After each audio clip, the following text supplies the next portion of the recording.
Mes amis Gémeaux, bonjour et bienvenue sur la chaîne Tarot à merveille. Pour votre tirage général, ceux qui me découvrent, soyez les bienvenus. J'espère que vous allez bien. Allez, c'est parti. Écoutez-moi bien. Ce que je m'apprête à partager avec vous, je ne l'ai jamais formulé de cette manière. En 47 ans de pratique, de recherche, d'écoute, j'ai vu beaucoup de choses, des messages forts, des énergies puissantes, des moments de grâce où la clarté traverse le voile comme un rayon de soleil perce un ciel d'orage. Mais ce qui se présente aujourd'hui est d'une précision que je n'avais encore jamais rencontrée. Et cette précision n'est pas pour tout le monde. Elle est pour vous, spécifiquement pour vous. Pour la personne qui regarde cet écran en ce moment et qui sent là dans sa poitrine que quelque chose vibre, ne quittez pas cette vidéo. Ce qui suit va assembler des pièces de votre vie que vous pensiez n'avoir aucun lien entre elles. Il y a dans votre existence des fils séparés, éparpillés, des événements, des rencontres, des choix, des souffrances, des joies qui semblent appartenir à des histoires différentes, comme si votre vie n'était pas une seule histoire mais plusieurs, empilées les unes sur les autres sans connexion apparente. Le premier fil, c'est quelque chose que vous avez vécu très jeune, un moment fondateur que vous minimisez peu, être aujourd'hui parce qu'il semble petit vu de l'extérieur, mais qui a laissé en vous une empreinte profonde. Le deuxième fil, c'est une relation qui a marqué votre vie adulte, pas nécessairement une relation amoureuse, peut être un mentor, un ami, un membre de votre famille, quelqu'un qui vous a appris quelque chose d'essentiel, souvent sans le vouloir, parfois en vous blessant. Le troisième fil, c'est ce que vous vivez en ce moment, ce que vous traversez depuis quelques semaines, ce sentiment diffus que quelque chose se prépare, que les pièces bougent sur l'échiquier, que le vent tourne. Ces trois fils, vous les avez toujours vus séparément. Aujourd'hui, pour la première fois, vous allez voir comment ils se rejoignent. Et ce point de convergence va éclairer votre chemin d'une manière qui rend tout le reste soudainement lisible. Commençons par le premier fil. Ce moment de votre enfance. Je ne connais pas les détails de votre histoire, mais je sais ceci. Il y a eu un moment dans vos premières années où vous avez compris quelque chose que vous n'auriez pas dû comprendre si tôt. Une vérité sur le monde, sur les adultes, sur la nature de la vie, que les autres enfants autour de vous ne voyaient pas. Peut-être que vous avez perçu une injustice que les adultes faisaient semblant de ne pas voir. Peut-être que vous avez ressenti la douleur de quelqu'un qui souriait. Peut-être que vous avez eu une intuition si forte, si précise, que personne ne vous a cru quand vous avez essayé de l'exprimer. Et à ce moment-là, une décision silencieuse s'est prise en vous. Pas une décision consciente, une décision de survie. Vous avez décidé de fermer une porte. La porte de cette perception trop aiguë, trop fine, trop dérangeante pour un monde qui ne voulait pas l'entendre. Cette porte fermée, vous l'avez presque oubliée. Elle fait partie des murs de votre psyché depuis si longtemps que vous ne la distinguez plus. Mais elle est là. Et derrière elle, intacte, attend la capacité que vous avez scellée ce jour-là. Votre capacité à voir ce que les autres ne voient pas, à sentir ce qui se cache sous les surfaces, à entendre les mots derrière les mots. Cette capacité n'a pas disparu. Elle a hiberné. Et les tremblements que vous sentez depuis quelque temps, ce sont les premiers signes de son réveil. Passons au deuxième fil. Cette relation marquante. Il y a une personne qui a traversé votre vie et qui a laissé une trace disproportionnée par rapport au temps passé ensemble. Peut-être que cette personne est encore dans votre vie. Peut-être qu'elle en est sortie. Mais son empreinte reste. Et cette empreinte a une forme particulière. Cette personne vous a montré, peut-être involontairement, ce que vous ne vouliez pas voir en vous-même, pas vos défauts, vos forces.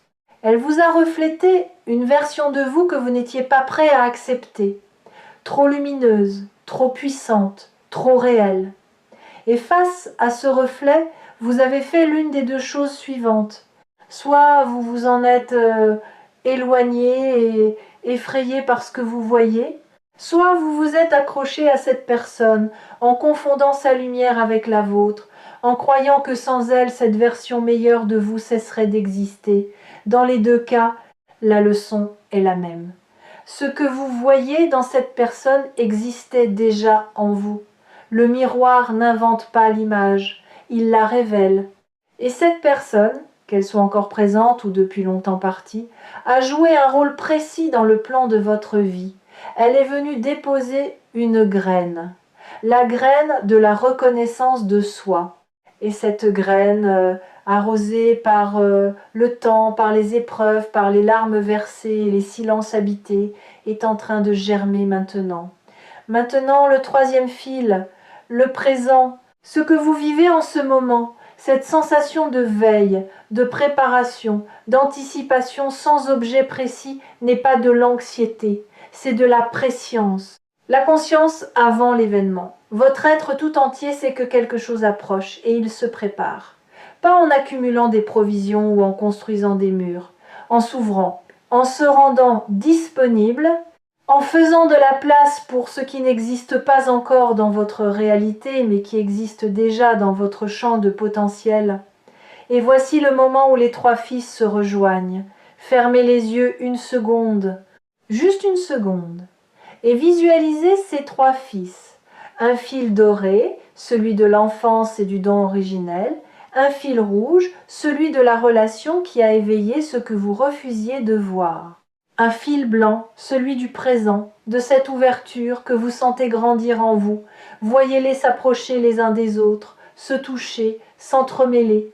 Et au point exact où ils se croisent, une lumière s'allume. Pas aveuglante, chaude, précise. Comme la flamme d'une bougie dans une pièce sombre qui soudain révèle que la pièce était remplie de trésors depuis le début. Vous n'étiez pas dans une pièce vide. Vous étiez dans une pièce riche, mais sans lumière pour le voir. La lumière vient d'arriver, et elle ne s'éteindra plus. La capacité que vous avez fermée dans l'enfance, la leçon que cette personne marquante vous a apportée, et l'ouverture que vous vivez en ce moment. Ces trois éléments ne sont pas trois histoires séparées, ce sont trois actes d'une seule et même pièce.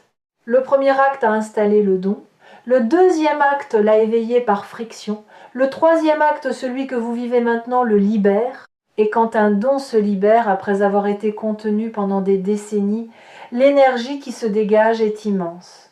C'est un barrage qui s'ouvre. C'est une rivière retenue qui retrouve enfin son lit naturel. Et cette énergie va se manifester dans votre vie d'une manière que vous ne pouvez pas encore imaginer, mais que vous sentirez dans chaque cellule de votre corps. Le message précis dont je parle, celui que je n'ai jamais vu avec autant de clarté, c'est celui-ci. Vous n'êtes pas en train de commencer quelque chose de nouveau. Vous êtes en train de terminer quelque chose de très ancien. Un cycle qui a commencé bien avant que vous en ayez conscience. Un cycle de fermeture et de réouverture, de perte et de retrouvailles, d'exil et de retour. Et la fin de ce cycle, c'est maintenant. Pas dans un futur abstrait, maintenant. Il y a un mot pour ce que vous vivez, mais ce mot est souvent mal compris. Ce mot, c'est alignement. On entend ce terme partout dans les livres, dans les vidéos, dans les conversations sur le bien-être, mais l'alignement véritable n'a rien à voir avec l'image paisible qu'on en donne habituellement. L'alignement véritable est un acte de courage radical. C'est le moment où vous cessez de vivre selon les attentes des autres et commencez à vivre selon votre propre boussole intérieure, et ce moment est rarement confortable. Il est souvent accompagné de doutes, de solitude et de cette sensation vertigineuse de n'avoir plus de sol sous les pieds. Mais voici ce que le vertige ne vous dit pas. Vous n'êtes pas en train de tomber, vous êtes en train de voler. Pour la première fois, et ceux qui n'ont jamais volé confondent toujours l'envol avec la chute. Je veux m'arrêter un instant sur cette confusion, parce qu'elle est au cœur de ce que beaucoup d'entre vous traversent. Vous sentez que quelque chose se détache, que des certitudes qui vous portaient depuis longtemps perdent leur solidité, que des repères familiers deviennent flous. Et votre mental interprète ce détachement comme un effondrement, comme si vous perdiez pied, comme si tout ce que vous aviez construit se défaisait. Mais ce qui se défait, ce ne sont pas vos acquis, ce sont vos limitations, ce ne sont pas vos forces qui vacillent, ce sont vos chaînes qui se desserrent. Et quand des chaînes se desserrent, il y a toujours un moment de déséquilibre. Ce moment où le poids que vous portiez disparaît soudainement et où votre corps, habitué à compenser, titube. Ce n'est pas de la faiblesse, c'est le premier instant de liberté. Et la liberté, au début, ressemble étrangement au vide. Vous avez peu, être aussi remarqué que vos priorités se réorganisent d'elles-mêmes. Des choses qui vous semblaient essentielles il y a quelques mois vous paraissent aujourd'hui secondaires. Des préoccupations qui occupaient tout votre espace mental se sont réduites, comme des meubles trop encombrants qu'on aurait poussés contre les murs pour libérer le centre de la pièce. Et dans cet espace central libéré, quelque chose de neuf émerge. Pas encore totalement formé, pas encore nommable, mais présent, vivant, palpable. Comme une musique qu'on entend à travers un mur et dont on ne distingue pas encore la mélodie, mais dont on perçoit le rythme. Ce rythme, c'est le vôtre, votre rythme propre. Celui que vous aviez abandonné pour marcher au pas d'une cadence qui n'était pas la vôtre. Quelque chose dans votre environnement va changer, pas parce que l'environnement décide de changer, mais parce que vous, en changeant, allez modifier la manière dont votre environnement réagit à votre présence. Les conversations vont prendre une profondeur nouvelle. Les regards vont durer une fraction de seconde de plus. Les portes que vous poussiez en vain vont commencer à céder, non pas parce qu'elles étaient verrouillées, mais parce que vous ne les poussiez pas avec la bonne énergie. L'énergie de celui qui force est différente de l'énergie de celui qui sait, et vous commencez à savoir. Ce savoir n'est pas intellectuel. Vous ne pourriez pas le mettre dans un livre ou l'enseigner dans une salle de classe. C'est un savoir corporel, cellulaire, le genre de savoir qui vous fait prendre une décision en 3 secondes là où vous auriez hésité pendant des mois, qui vous fait dire une phrase exacte au moment exact sans l'avoir préparée, sans même comprendre pourquoi ces mots-là sont sortis de votre bouche, qui vous fait sentir avec une certitude absolue que telle direction est la bonne. Même quand toute la logique du monde vous dit le contraire, ce savoir c'est votre don, celui que vous avez fermé enfant, celui que cette personne a effleuré sans le savoir, celui qui se déploie maintenant avec une clarté sans précédent. Si vous êtes tombé sur cette vidéo de tarot à merveille, demandez-vous pourquoi, parmi les millions de vidéos disponibles, et c'est celle-ci que vous regardez. Demandez-vous pourquoi ces mots précis, dans cet ordre précis, résonnent en vous comme s'ils avaient été écrits pour vous. La réponse est simple et vertigineuse à la fois parce qu'ils l'ont été. Pas par ma volonté, par ce mouvement mystérieux qui fait que les bons messages trouvent les bonnes oreilles au bon moment. Vous étiez censé être ici, en ce moment, avec ces mots dans votre esprit et cette sensation dans votre cœur. Maintenant, parlons de ce qui change. Parce que le titre de cette vidéo dit que cela change absolument tout. Et je pèse mes mots. Ce qui change n'est pas une circonstance extérieure, c'est la grille de lecture. C'est le prisme à travers lequel vous regardez votre vie. Imaginez que pendant des années, vous ayez regardé le monde à travers un verre teinté de gris. Pas noir, pas opaque, gris. Suffisamment transparent pour fonctionner, pour avancer, pour vivre, mais gris. Drainant les couleurs de chaque expérience, atténuant les joies, amplifiant les peines. Et ce matin ou cette nuit ou dans quelques heures, ce verre va tomber, pas parce que quelqu'un vous l'enlève, parce que vous en avez plus besoin, parce que vos yeux intérieurs sont enfin assez forts pour supporter la lumière directe, et cette force, vous ne l'avez pas acquise en un jour. Vous l'avez construite sans le savoir, à chaque épreuve traversée, à chaque deuil accompli, à chaque fois que vous avez choisi de vous relever alors que tout vous invitait à rester au sol. Chaque levée a été un entraînement. Et maintenant, vos yeux sont prêts. Et quand ce verre tombera, vous verrez votre vie telle qu'elle a toujours été, pas telle que la peur vous la montrait, pas telle que la blessure la colorait, telle qu'elle est, avec toute sa beauté brute, avec ses imperfections qui ne sont pas des défauts, mais des signatures, avec ses manques qui ne sont pas des vides, mais des espaces de croissance, avec ces mystères qui ne sont pas des menaces, mais des invitations, et vous verrez les gens différemment aussi. Les masques que les autres portent vous apparaîtront avec une netteté nouvelle, non pas pour juger, pour comprendre, pour saisir que chaque personne autour de vous mène sa propre bataille silencieuse, porte sa propre porte fermée, attend sa propre convergence. Et cette compréhension, loin de vous isoler, va vous rapprocher des autres d'une manière plus profonde que jamais, parce que la vraie connexion ne naît pas de la perfection partagée.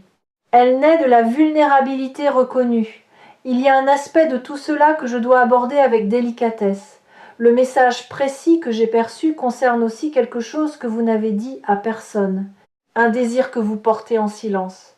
Pas un désir matériel, un désir d'être, un désir de vivre d'une certaine manière, de vous réveiller le matin avec un certain sentiment, d'être regardé d'une certaine façon, d'occuper un certain espace dans le monde.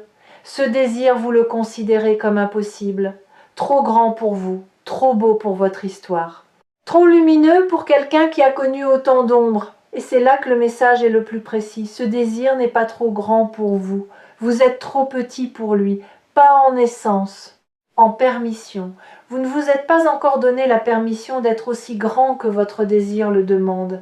Vous vivez dans un espace réduit, un espace que vous avez dessiné vous-même en fonction de ce que vous pensiez mériter, et ce dessin est devenu votre prison dorée, confortable, familière, mais étroite, terriblement étroite pour l'être que vous êtes en train de devenir. Le message d'aujourd'hui vous dit « redessinez les murs, poussez-les, abattez-les s'il le faut ». L'espace que vous occupez dans le monde doit correspondre à l'espace que vous occupez dans votre propre cœur. Et votre cœur, lui, n'a pas de mur. Savez-vous ce qui se produit quand un être humain cesse enfin de se contenir, quand il arrête de rétrécir pour entrer dans les cases que le monde lui propose? Il devient magnétique, pas dans le sens superficiel du charisme de scène ou de l'assurance fabriquée, magnétique dans le sens originel du terme. Il attire à lui ce qui lui correspond et repousse naturellement ce qui ne lui correspond pas, sans effort, sans stratégie, par simple résonance. Les bonnes personnes se rapprochent, les mauvaises circonstances s'éloignent, les opportunités apparaissent dans des endroits inattendus, et tout cela ne vient pas d'un pouvoir mystique. Cela vient du fait qu'un être aligné émet un signal clair, et un signal clair reçoit des réponses claires, tandis qu'un signal brouillé, celui de quelqu'un qui vit selon les attentes des autres, ne reçoit que du bruit. Votre signal est en train de se clarifier. C'est peut être la transformation la plus importante de toute votre vie. Et elle se produit si silencieusement que même vous ne la mesurez pas encore pleinement. Mais les effets vont devenir visibles dans vos relations, dans votre travail, dans votre rapport à vous-même, dans la manière dont les gens réagissent à votre présence. Vous allez remarquer des changements subtils, des sourires qui durent un peu plus longtemps, des propositions qui arrivent sans que vous les ayez sollicitées, des conversations qui prennent spontanément une profondeur que vous n'aviez pas initiée. Ce sont les premiers échos de votre nouveau signal, les premières réponses à la fréquence que vous émettez désormais. Je veux vous parler de la peur qui va se manifester, parce qu'elle va se manifester pas comme une attaque, comme un test, le dernier test avant le passage. Quand vous êtes sur le point de franchir un seuil important dans votre évolution, la peur se présente sous sa forme la plus sophistiquée. Elle ne vient plus comme une terreur brute. Elle vient déguisée en prudence, en sagesse, en bon sens. Elle vous dit des choses raisonnables, des choses que tout le monde autour de vous approuverait. Attends encore un peu, ce n'est pas le bon moment, tu n'es pas encore prêt, sois réaliste. Et c'est justement parce que ces arguments semblent si raisonnables qu'ils sont si dangereux, Parce que la raison est parfois l'outil le plus efficace de la peur. Alors comment distinguer la véritable prudence de la peur déguisée? Il y a un test simple. La prudence vous ralentit mais ne vous arrête pas. La peur vous paralyse. La prudence dit « allons-y doucement ». La peur dit « n'y allons pas ». Si ce que vous ressentez face à une décision est un ralentissement, c'est de la sagesse. Si c'est un blocage total, un mur de rationalisation qui s'empile sur lui-même pour justifier l'immobilité, c'est la peur. Et face à la peur, la seule réponse qui fonctionne n'est pas le combat, c'est la traversée. On ne vainc pas la peur en la combattant, on la dépasse en marchant à travers elle. Et de l'autre côté, toujours, se trouve exactement ce que la peur essayait de vous empêcher de rejoindre. Ce qui se passe dans votre vie en ce moment est le résultat de 47 ans de pratique concentrés en un seul point de clarté, et ce que cette clarté révèle est limpide. Les fidèles de tarot à merveille savent reconnaître les moments où un message les traverse plutôt que de simplement les effleurer. Et ce message-ci traverse, il va profond, il touche des couches que vous protégiez depuis longtemps. Laissez-le faire son travail. Il y a quelque chose que je veux que vous fassiez après cette vidéo, pas un rituel compliqué, pas une méditation de 2 heures, quelque chose de simple mais de profondément significatif. Trouvez un moment de silence, 5 minutes, peut être ce soir, peut être demain matin avant que le monde ne se réveille. Et dans ce silence, posez-vous une seule question. Pas à votre mental, à votre cœur. La question est celle-ci. Si je n'avais peur de rien, qu'est-ce que je ferais dès demain?